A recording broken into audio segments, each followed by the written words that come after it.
Coach, your first question will come from Randy Peterson, Des Moines Register. Randy, go ahead. Good morning, Kyle. How are you? Wow. What's your strength as a recruiter? What are your sweet spots?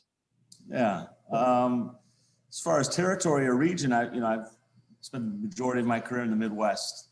Grew up in Minnesota, so I'm very comfortable recruiting Minnesota, Wisconsin, Iowa, Illinois, the surrounding states.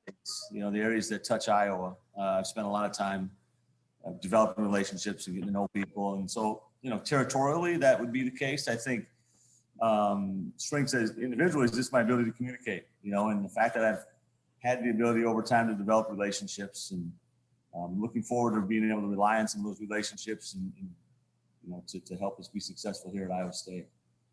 All right, cool. Thanks, Kyle. Yep. Our next question will be from Zane Douglas of the Iowa State Daily. Go ahead, Zane.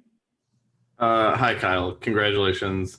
And TJ talked a little bit about how all the coaches and the coaching staff now really mesh well, coaching style, recruiting, all that.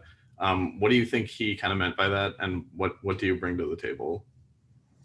Yeah, I bring my good looks to the table. I think that's the most obvious thing with the rest of the crew. You've seen them now. No, we've all known each other for a while. So I've known TJ, for over 15 years. I've known D-Rob or Danielle for a long time. I actually am so old that I recruited JR a little bit when he was in high school, when I was an assistant at Marquette. So we have we can hit the ground kind of with that relationship already in place. So our ability to play off one another. I think as a group, we're also very unselfish, when you work closely with other guys, the ability not to have an ego when you're in recruiting or, in kind of the day-to-day battle, so to speak, it's important to not care who gets the credit, but just care that we have success and move forward. And that, I know, is something that's really important to TJ. And when he put this staff together, I give him all that credit. He had those things in mind. It wasn't just a collection of talent like you do with the team. You want to put a collection of guys that are really talented, that fit together, you can play off of one another really well, and I think we've done that. Thank you. Yeah. Our next question will be from Mark Freund of WHO TV. Go ahead, Mark. Hey, Kyle. Congrats on the new job. Thanks, Mark. When you look at your experience in Iowa, JR's, Danielle's obviously, and TJ, the familiarity with the lay of the land here in the state, how nice is that to have a bunch of guys who have spent a whole lot of time in Iowa?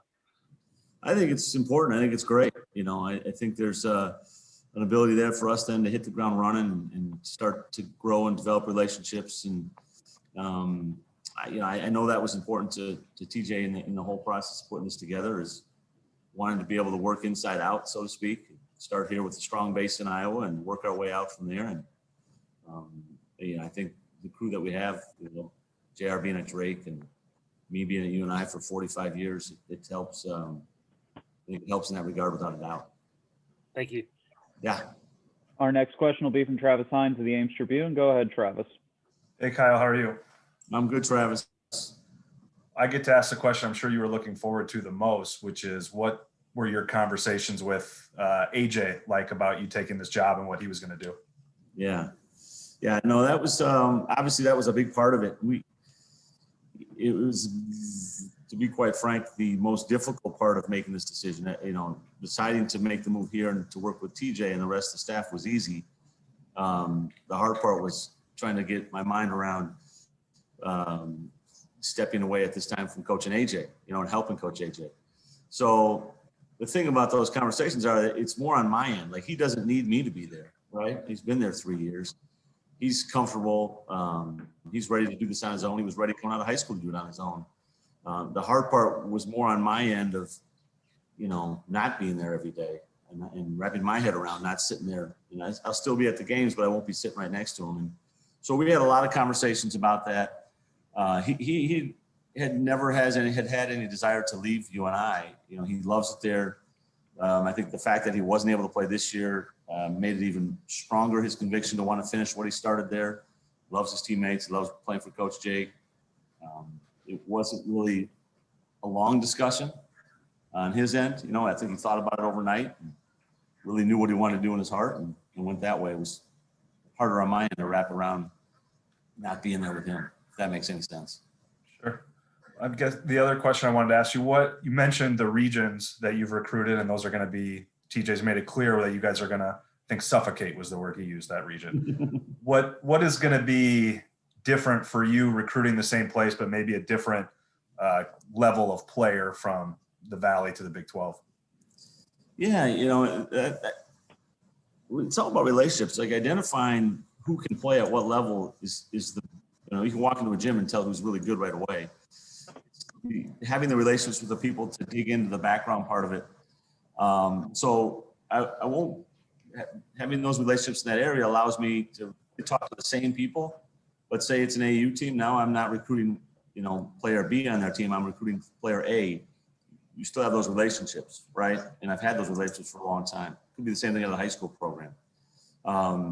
So that ability to have those relationships that are long-standing allows you to get kind of the behind-the-scenes info that you need in order to make successful decisions beyond just evaluating who can jump the highest, who can run the fastest, who can make a shot.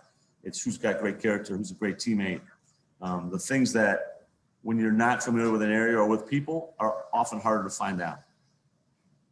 Thanks, Kyle. Welcome. Thanks, Travis. All right, our next question will be from Michael Swain of 24/7 Sports. Go ahead, Michael.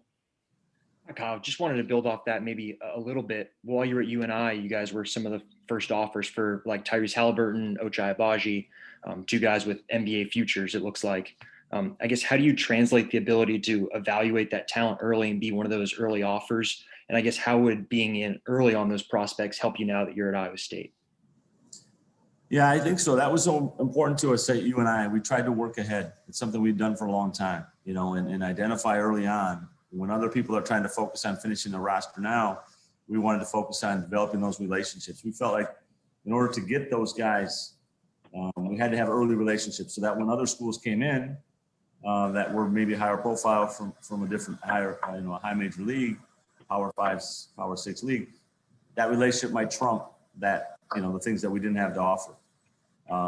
So that was important. I think it's still important because it's all about relationships. So now it's identifying those same guys and developing that relationship early so that we're ahead of the game when other people get involved. I mean, Tyrese is a great example. I'd also say I don't think anybody thought Tyrese was going to play 2 years and go to the NBA, to be honest. I mean, you knew his personality. You knew what an infectious teammate he was. But there were certainly parts of his game that I was never sure. I didn't know how it would translate. I knew he'd be a really good college player, but how it would translate.